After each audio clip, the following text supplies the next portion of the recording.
Foil یومئذ للمکذبین، پس بربادی ہے اس روز جھٹلانے والوں کے لیے، یعنی جنہوں نے اللہ اور اس کے محبوب صلی اللہ علیہ وآلہ وسلم کو، پیغمبروں کی تعلیمات کو سیریس نہیں لیا، پیغمبروں کو ماننے سے انکار کر دیا یا پیغمبروں کی ماننے سے انکار کر دیا۔ ہمیں تو صرف یہی کہانی کرائی گئی ہے کہ جناب جو پیغمبروں کو نہیں مانتا وہ کافر ہے، جبکہ جو پیغمبروں کی نہیں مانتا وہ بھی کافر ہے، وہ عملاً کافر ہے۔ صحیح مسلم میں انٹرنیشنل نمبر کے مطابق 246 نمبر حدیث ہے کہ بندے کے کفر اور ایمان، شرک اور ایمان کے درمیان فرق نماز ہے۔ نماز نہ پڑھنے والا پاکستان کے شناختی کارڈ میں مسلمان ہے، اللہ کے ہاں وہ مسلمان نہیں ہے، عملاً وہ کافر، یہ کافروں والا کام ہے۔ تو اللہ تعالیٰ ہمارا اس دن جھٹلانے والوں کے لیے خرابی ہے، الذین هم فی غوض یلعبون، جو محض اپنی تفریح کے لیے فضول باتوں میں لگے رہتے ہیں، یعنی اللہ کی ذات کو سیریس نہیں لیتے، پرپز آف لائف کو سیریس نہیں لیتے کہ وہ کون سی ہستی ہے جس نے ہماری مرضی کے بغیر on the face of earth, اس میریکل پلانٹ پہ ہمیں بھیجا ہے، ہم سے پوچھے بغیر اس نے ہمیں پیدا کیا ہے، ہمارے ساتھ کچھ بھی کرنے پر قادر ہے۔ جب یہ سوال انسان اس کی تلاش میں نکلتا ہے تو پھر انسان کو رات کی نیند تو برباد ہو جاتی ہے نا۔ تو جو اللہ کو سیریس لے گا وہی اللہ تک پہنچے گا۔ اللہ تعالیٰ ہمارا ہے کہ جو ہمیں سیریس نہیں لیتے ان کی کیا حال ہے، الذین هم فی خوض یلعبون، وہ اپنی تفریح والی تباہ کی باتوں میں، فضول باتوں میں لگے ہوئے ہیں۔ یوم یدعون الی نار جہنم دعا، پھر قیامت والے دن انہیں دوزخ کی آگ میں دھکے دے کر جھونک دیا جائے گا۔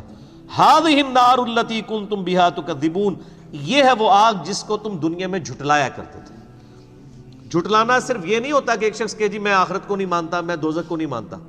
جھٹلانا یہ بھی ہوتا ہے کہ ایک شخص کہے کہ میں آخرت کو مانتا ہوں پھر بھی زندگی اپنی مرضی کی گزار رہا ہے۔ جو شخص دنیا میں زندگی اپنی مرضی کی گزارے گا نا، آخرت پھر اللہ کی مرضی کی ہوگی اس کے لیے، اور جس نے دنیا میں اللہ کی مرضی کی زندگی گزاری، آخرت وہ اپنی مرضی کی گزارے گا وہاں پہ۔ یہ پورا قرآن پاک کی تھیم ہی یہی ہے، پورے کا پورا قرآن پاک کا جو تانا بانا ہے وہ اسی گرد گھومتا ہے کہ دنیا کی زندگی عارضی ہے، اصل زندگی آخرت کی ہے، تم نے اللہ کے حضور پیش ہونا ہے۔ فذکر ان نفعت الذکری سیذکر من یخشی ویتجنبها الاشقی الذی یصلی النار الکبری ثم لا یموت فیہا ولا یحیا قد افلح من تزکی، بے شک کامیاب وہ ہوا، فلاح وہ پا گیا جس نے اپنا تزکیہ کر لیا، وذکر اسم ربہ فصلی، اور اپنے رب کا نام لے کر نماز پڑھی۔ بل تؤثرون الحیات الدنیا، لیکن تمہارا اصل مرض یہ ہے کہ تم دنیا کی زندگی کو پرائورٹی دیتے ہو، ترجیح دیتے ہو۔ والآخرۃ خیر وابقی، جبکہ آخرت بہتر بھی ہے اور ہمیشہ رہنے والی بھی ہے۔ ان ھذا لفی الصحف الاولی، بس یہی ایک یونیورسل ٹروتھ، یہ کانٹے کی بات تھی جو اگلے صحیفوں میں بھی ذکر ہوئی تھی، صحف ابراہیم و موسیٰ، چاہے وہ قرآن سے پہلے موسیٰ علیہ السلام کے صحائف ہوں یا ابراہیم علیہ السلام کے، ایک ہی یونیورسل ٹروتھ، ایک ہی کانٹے کی بات تھی۔ قرآن پاک نے ان ساری دعوت کو ایک جملے میں لپیٹ دیا، بل تؤثرون الحیات الدنیا والآخرۃ خیر وابقی۔ تو اللہ تعالیٰ ماتا ہے اسے پھر دھکے دے کے دوزخ میں پھینکا جائے گا۔ ھذہ النار التی کنتم بہا تکذبون، یہ ہے وہ دوزخ جسے تم جھٹلاتے تھے، چاہے اپنے عمل سے چاہے اپنے عقیدے سے۔ اور معذرت کے ساتھ مسلمان اپنے عمل سے تو دوزخ کو جھٹلا رہے ہیں۔ جسے پتا ہو کہ مجھے دوزخ میں جھونکا جائے گا پھر اس کی زندگی کیجول نہیں گزر سکتی، اللہ اور اس کے رسول صلی اللہ علیہ وآلہ وسلم کا باغی نہیں وہ ہو سکتا۔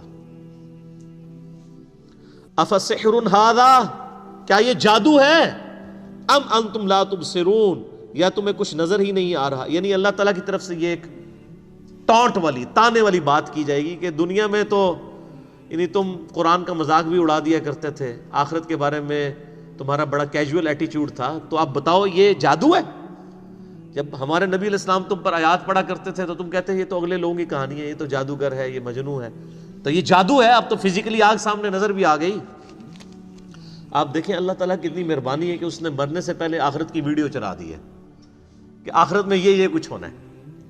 یعنی یہاں پر ہم جتنے بھی لوگ بیٹھے ہوئے ہیں ان کو اگر یہ ویڈیو دکھا دی جائے کہ 10 منٹ بعد جب آپ یہاں سے کہیں نکل کے جائیں گے تو روڈ کے اوپر آپ کا ایکسیڈنٹ ہوگا اور آپ کو اپنا ایکسیڈنٹ ہوتا ہوا نظر بھی آ جائے، جناب آپ ادھر سے اٹھیں گے نہیں، تسی کہو گے ساڈی قبر بھی اتنے ہی بڑے جناب، اسی نہیں اتوں لے باہر نکل کے تو میں مر جاؤں گا۔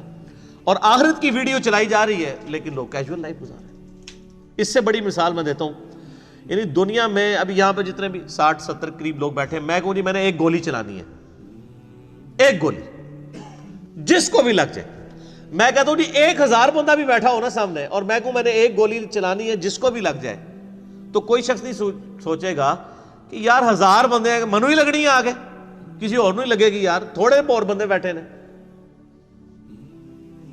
تو وہ سارے اٹھ کے دوڑ لگائیں گے۔ لیکن آخرت کا معاملہ بالکل الٹ ہے۔ بخاری مسلم میں حدیث ہے کہ آدم علیہ السلام کو کہا جائے گا کہ جنتیوں اور دوزخیوں کو الگ کرو، پوچھا جائے گا کتنے جنتی اور کتنے دوزخی، تو کہا جائے گا کہ ہر 1000 میں سے 999 دوزخی اور صرف ایک جنتی۔ اور بخاری اور مسلم کے الفاظ ہیں کہ یعنی جو بچے بھی ہیں نا وہ بھی غم کے مارے بوڑھے ہو جائیں گے کہ یہ کیا ہو گیا معاملہ۔ اور لیکن یہاں نہیں، یہاں تو کہہ رہے خیر ہے یار وہ ایک میں ہی ہوں گا، جو کچھ بھی ہے تیرے محبوب کی امت سے ہے۔ عقل نہ ہوئے تو موجہ ہی موجہ، عقل ہوئے تو سوچے ہی سوچے، عقل ہوگی تو پھر سوچ آئے گی نا۔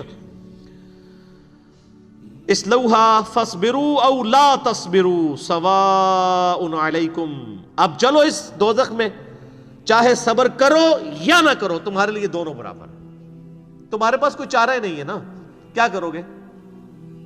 صبر کرو یا نہ کرو، چیخو چلاؤ یا خاموشی اختیار کرو، یہ عذاب تمہارا مقدر ہے۔ اللہم اجرنا من النار، اللہم اجرنا من النار، اللہم اجرنا من النار، آمین۔ اللہم من احییتہ منا فاحیہ علی الاسلام ومن توفیتہ منا فتوفہ علی الایمان، آمین۔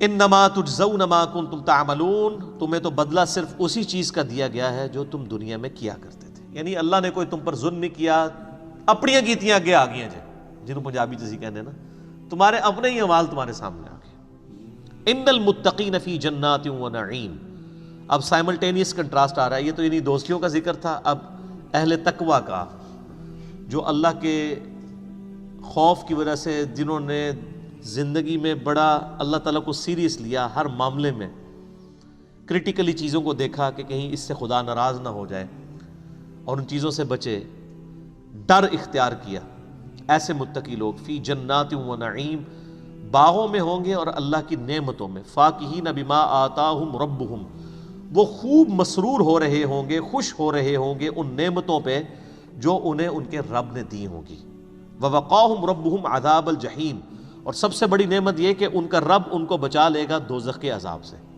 سب سے بڑی نعمت یہ ہے سر، دیکھیں جب آپ دعا مانگتے ہیں، کیا دعا مانگتے ہیں؟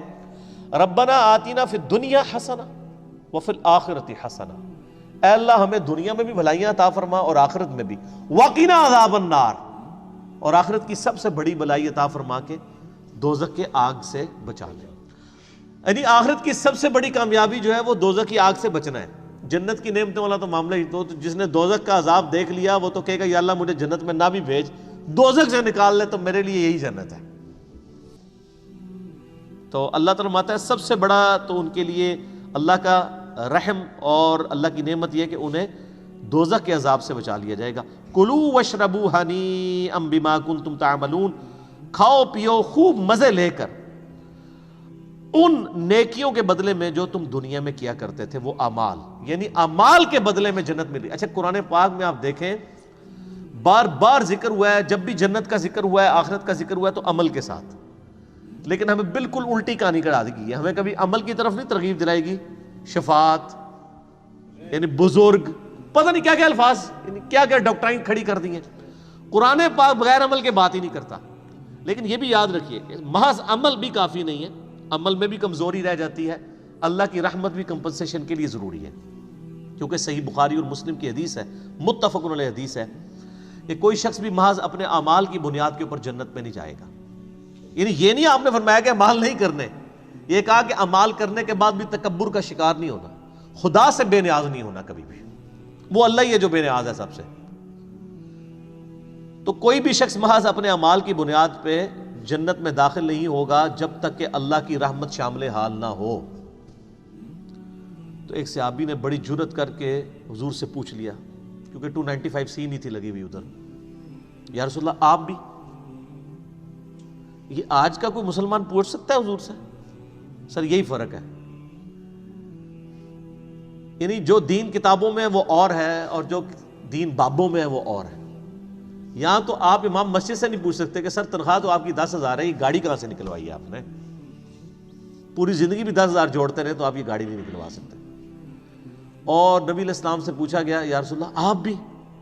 فرمایا ہاں میں بھی، جب تک میرے رب کی رحمت مجھے ڈھانپ نہ لے میں بھی محض اپنے اعمال کی بنیاد پہ جنت میں داخل نہیں ہو سکتا۔ اللہ اکبر کبیرہ والحمد للہ کثیرہ وسبحان اللہ بکرۃ واصیلا۔ تو یہ دونوں چیزیں پیرلل میں، یعنی یہ ایکسٹریم رویے نہیں ہونے چاہیے، اعمال بھی اور اللہ کی رحمت بھی، نبی علیہ السلام کی شفاعت بھی۔ متقین علی سرر مصفوفہ، تکیہ لگائے ہوئے بیٹھے ہوں گے بچھے ہوئے جو چارپائیاں ہیں ان کے اوپر، یعنی وہ جو جنتی ہیں بڑے بڑے چارپائیوں کے اوپر تکیے لگا کے بیٹھے ہوں گے۔ وَزَوَّجْنَاهُمْ بِحُورٍ عِین، اور ہم انہیں بیاہ دیں گے موٹی آنکھوں والی جو حوریں ہیں ان کے ساتھ۔ ان کی ڈریس کے لیے تارج بھی صاحب کو دیکھ لیں۔ وَالَّذِينَ آمَنُوا، اور جو لوگ ایمان لائے، وَاتَّبَعَتْهُمْ ذُرِّيَّتُهُمْ، اب یہ بہت بڑا ایک یونیورسل ٹروتھ ہے جو میں نے اکثر بیان بھی کیا ہے، آج وہ آیات بھی آ گئی ہیں۔ اللہ تعالیٰ فرماتا ہے کہ جو لوگ ایمان لے کر آئیں گے اور ان کی اولاد نے بھی نیکوکاری کی روش اختیار کی ہوگی، لیکن اولاد کے نیک اعمال اس لیول کے نہیں ہوں گے جس طرح کے ماں باپ کے تھے، یا ماں باپ کے اعمال اس لیول کے نہیں ہوں گے جس طرح کے اولاد کے تھے، دونوں کیسز میں۔ تو جس کا جنت میں مرتبہ اعلیٰ ہوگا نا، ہم اس کی اولاد کو اس کے ساتھ وہاں پہ ملا دیں گے، اگرچہ وہ نچلے لیول کے ہوں گے، صرف اس کے سبب ان کے اعمال کو کام نہیں کیا جائے گا۔ یعنی ایک بندہ جنت کی اگر 1000ویں منزل پہ ہے اور اس کی اولاد جو ہے وہ 30ویں منزل پہ ہے، تو یہ نہیں ہے کہ اس کو کہا جائے کہ آپ اپنے بچوں کے پاس یہاں آ جائے، بڑا شوق ہے تھلے آ جاؤ، نہیں، وہ نیچے والوں کو اللہ تعالیٰ اوپر کر دے گا۔ یا بچے اوپر تھے ماں باپ نیچے تھے تو ماں باپ کو پروٹوکول کے طور پر اوپر کر دی، یہ اللہ تعالیٰ کی رحمت ہے۔ جو بخاری مسلم دونوں میں حدیث موجود ہے کہ اللہ تعالیٰ نے مخلوقات کی پیدائش سے پہلے اپنے پاس عرش پہ یہ عبارت لکھ لی تھی کہ میری رحمت میرے غضب پر بھاری ہے، یہ رحمت کا تقاضا ہے۔ اچھا ہمارے انڈیا پاکستان میں رحمت کا تقاضا یہ ہے کہ مرضی دوویں جان ہی مٹھے باؤ، یعنی دونوں، یعنی ادھر بھی یاشی اور آگے بھی یاشی۔ حالانکہ وہاں یہ کہ آپ ڈیٹم لیول کے اوپر پاسنگ مارکس تو لیں، پھر اللہ تعالیٰ آپ کو بلند درجہ بھی عطا کر دے گا۔ یعنی بچے بھی پاس ہو کے جنت میں پہنچے ہوں گے سر، وہ یہ نہیں ہے کہ دوزخ سے نکالے جا رہے ہوں گے، پاسنگ مارکس ان کے پاس ہوں گے، لیکن ماں باپ کے پروٹوکول میں یا ماں باپ کو بچوں کے پروٹوکول میں اوپر کے درجے کی جنت میں لے جایا جائے گا۔